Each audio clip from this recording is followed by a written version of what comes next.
Happy Sunday, everybody. This is Eric in the Card Closet. Thanks for joining me. Glad to have you here on this great Sunday afternoon. Going to do another Joy of a Completed Set episode. Just recently finished the 1972 Topps football set. What can I say? This set was nasty. 351 cards. 88 of those cards are extremely short printed, high number cards from Series 3. And I found that you just can't get those high numbered cards in bulk. You can't get them in any set lots. So the worst possible news to a set collector is you need to get them one by one by one. And that's what took me so long to complete this 1972 Topps football set, the last 70s Topps football set that I got around to completing. So let's take a look. I'm not going to point out all the high numbered cards as we go through, but let me just say that a lot of these cards look innocent. They look like common, ordinary players, but the value or the cost of that card in most cases is a lot more than the stars from Series 1 and 2. So we start off this set with the nice playoff cards. I like those playoff cards from the old Topps sets. Starting off with the Super Bowl. The year before, the Cowboys had defeated the Dolphins in the Super Bowl. We got Roger Staubach scrambling there from the defense. The year this set came out, 1972, the Dolphins would go undefeated and win the Super Bowl. So we'll take a look at their team here shortly. Interestingly enough, these playoff cards are in black and white, and the player cards for 72 are in color. So these somewhere between the 71 playoffs and the 1972 season, I guess they invented color photography. Just kidding. So I've got these alphabetical by team. So we start off with the Baltimore Colts. There's a lot of rookie cards in this set from players that are halfway decent, had good careers. This is a Ted Hendricks rookie card here. There's a lot of these pro action cards too that are thrown in for certain players. And sometimes you look at the player and you kind of wonder why they deserved a pro action card. And then you've got incredibly awesome players who don't get an in-action card or pro action card. Never did figure out what their mechanism was for that. But here's Bubba Smith. One of my favorite cards in the set is John Unitas. The set itself is not one of my favorites. I do like the big bold team name on the side here, but most of the shots are just head and shoulder shots, and that might be why they have these pro action cards thrown in, is just to get some action into the set. Otherwise, it's just head and shoulders.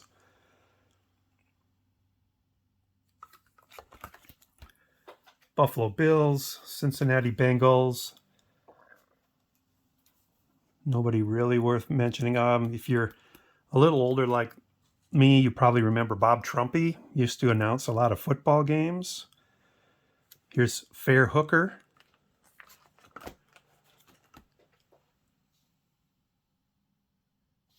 I remember Mike Phipps, still around in the days when I was collecting cards, in the late 70s when I started buying packs. I think he was on the Bears. Lyle Alzado, who was a great defensive end, went to college here in South Dakota. So South Dakota claims him to some extent.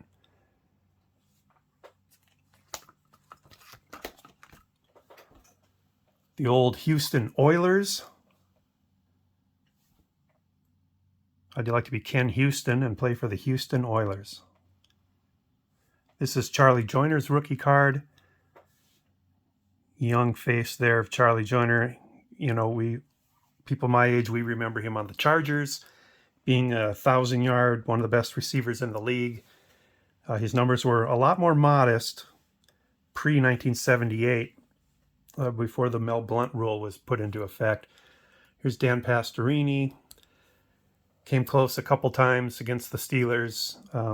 in the playoffs, never close enough, but he was a good enough player where we definitely worried about him. Len Dawson, quarterback here for the Chiefs. Had a great Super Bowl III with them. Here's Jan Stenerud, Hans Becke Norsk.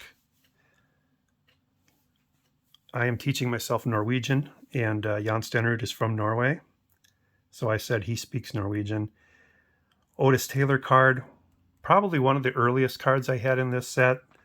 Never knew how I got it. I just had this old Otis Taylor card in my box for years and years. Then we get to the Dolphins, who were the undefeated Super Bowl champions in '72.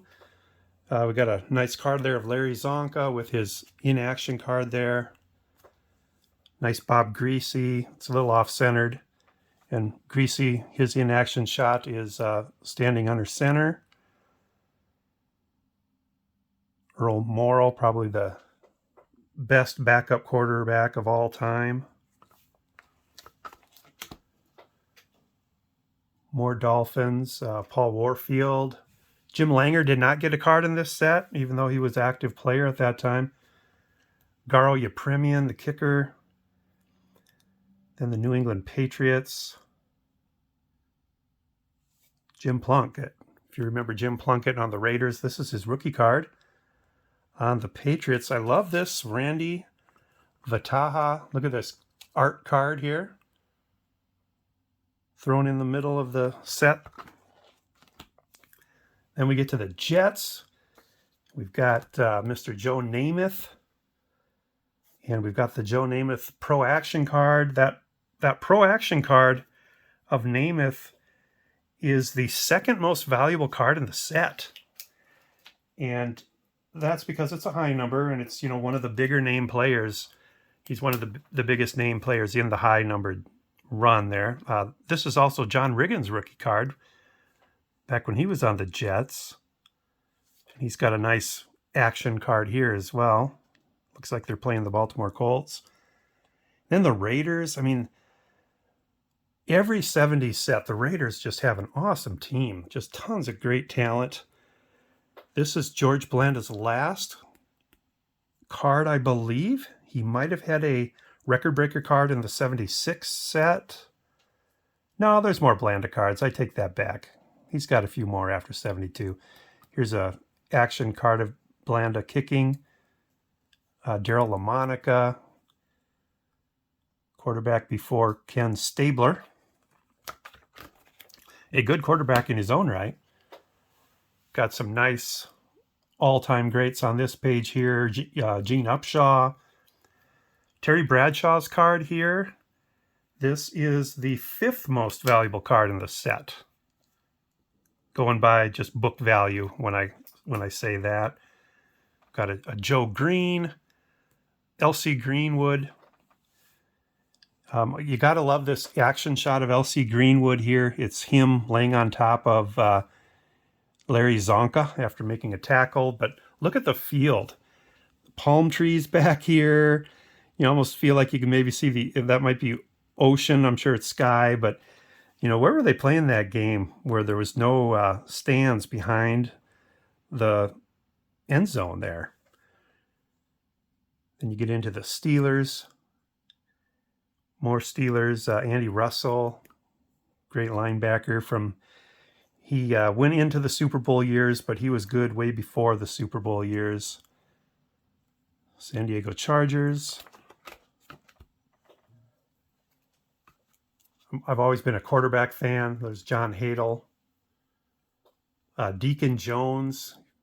I don't know if you remember that he actually played for the Chargers a little bit at the end of his career. And then we get into the All-Pro cards, which unfortunately fall in the high-numbered Series 3. It's a nice little change. It's kind of like in baseball, where they'd have those All-Star cards. But these are the Pro Bowlers or All-Pro players, I guess. You got Bob Griese, who made the quarterback that year. Bubba Smith, Larry Little, a lot of guys here. Floyd Little, Paul Warfield. And then we get into the League leader cards. Bob Greasy and Len Dawson leading things off for the AFC. Staubach, Landry, and Kilmore leading the league in the NFC. Floyd Little led the league in rushing, and John Brockington on Green Bay led the league in rushing. Receiving was Fred Biletnikoff, and in the NFC it was Bob Tucker. Upremian led the league in scoring, and in the NFC it was Kurt Knight. So more all-pro cards here. A lot of local favorites, local legends here. Carl Eller, Alan Page. Big Cowboys players there. Lillian Nyland. Rayfield Wright, who also happened to be a rookie that year. His rookie card that year. We get into the NFC, starting with Atlanta. Then we get into the Bears and Dick Butkus. Dick Butkus in action card. It's nice looking.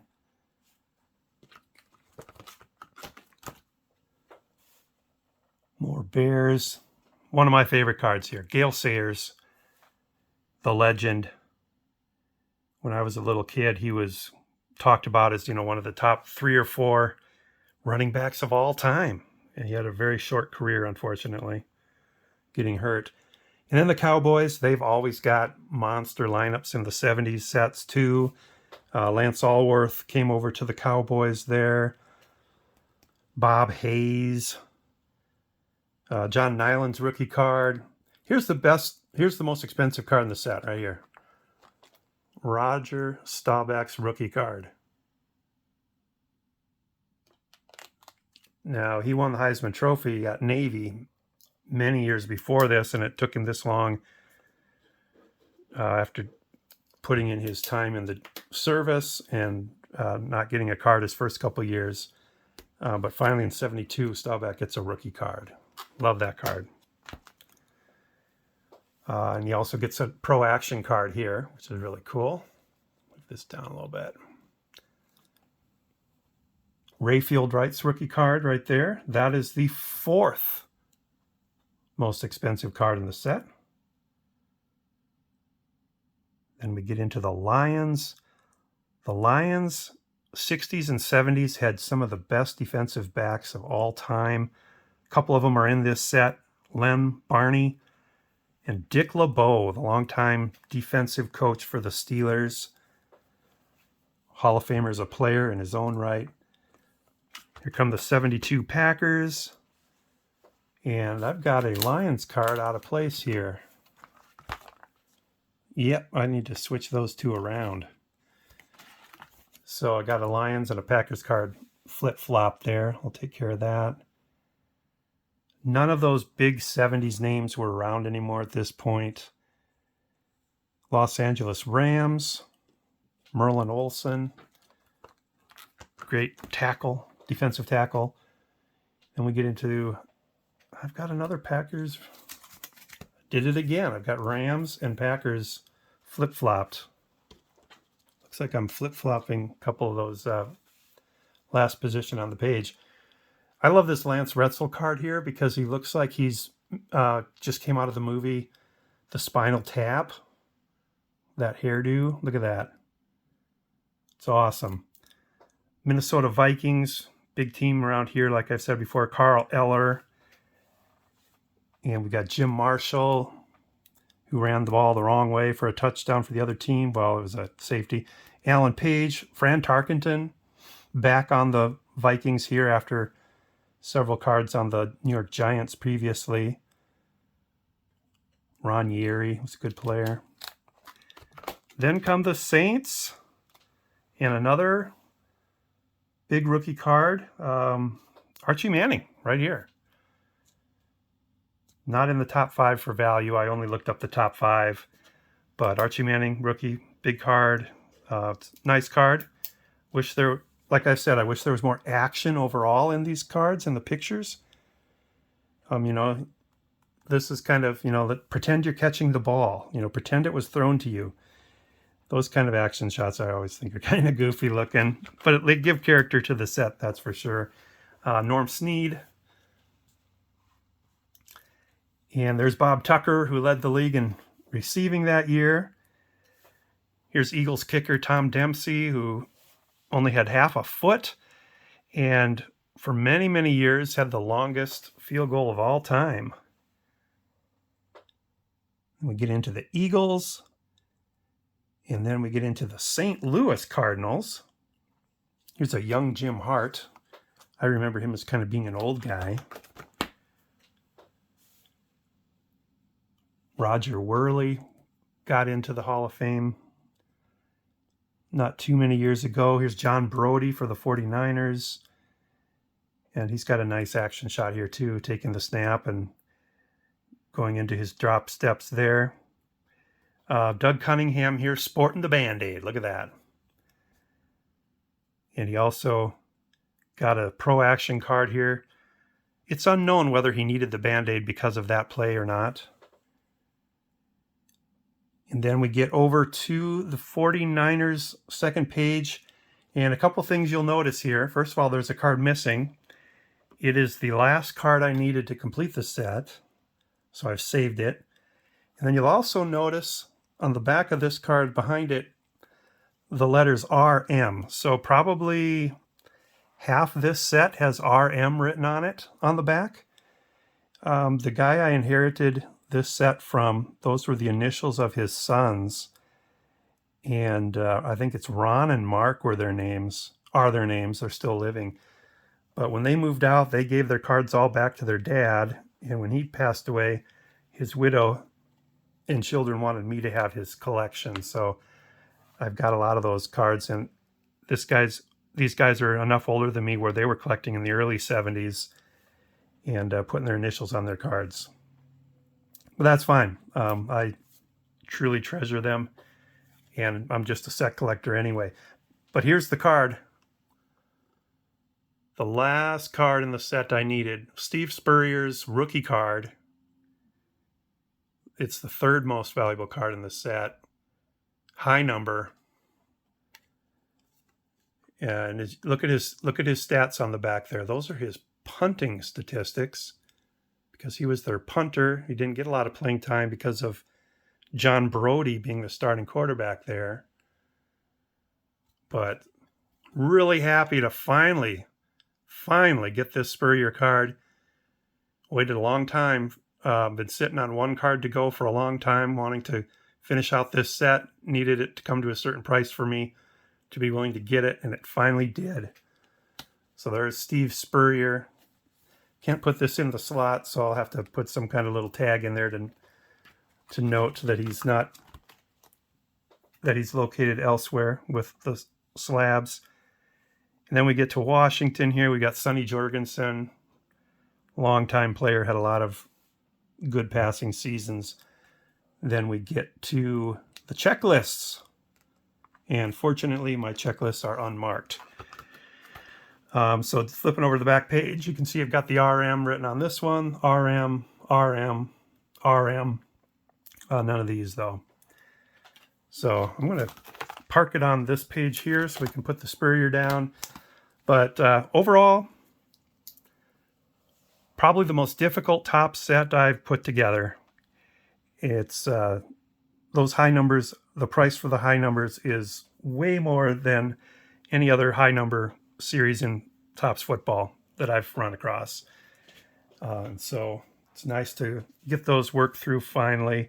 There were some people when they heard I was doing this set that said, "You're just doing series 1 and 2, right?"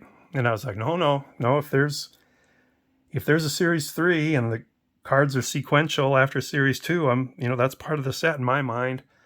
I'm a completist when it comes to that. And none of the cards I inherited were from series 3. I might have said that already, but yeah, it was a lot of work to get this one. Glad to have it done, put it to rest. So where I stand for Topps football sets, I've now got every set from 1970 through 2015 when they had their last Topps football set. So I've got all those done. That'd be 46 years. And then from 2016 to the modern day, I have a Score complete football set. So I've got every complete football set of a main manufacturer, main card producer since 1970. So thanks for joining me here. We just hit the 20-minute mark. I really appreciate you sticking around to see this 72 set. Like I always say, 1972 Topps football is in the books.